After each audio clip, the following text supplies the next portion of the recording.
Do'stlar, Farg'ona shahar Yormozorda, Neft bazani orqasida 5 sotiklik 4 ta xonasi bor, xonadon topib qo'ydik. Sizlar bilan obzorni ko'rib chiqamiz. Asosiy eshikdan kirishimizga mana bu yerda 2 ta xonasi bor. O'rtada bitta dahliz ko'rinishida ayvoni bor, 2 ta yonida 2 ta yotoqxonasi.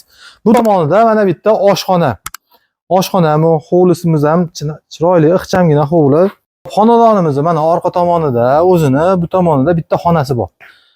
Mana katyollarni qo'yib qo'yilgan, isitish sistemalari, katyollarni to'pli pollarni qilingan. Bu tomonida bitta katta zal. Endi mana bu yerda bitta sanuzel sharoitlari yaxshi holatda turibdi. Do'stlar, bu yerda gaz, suv, svet hamma yo'q, sharoitlari yaxshi.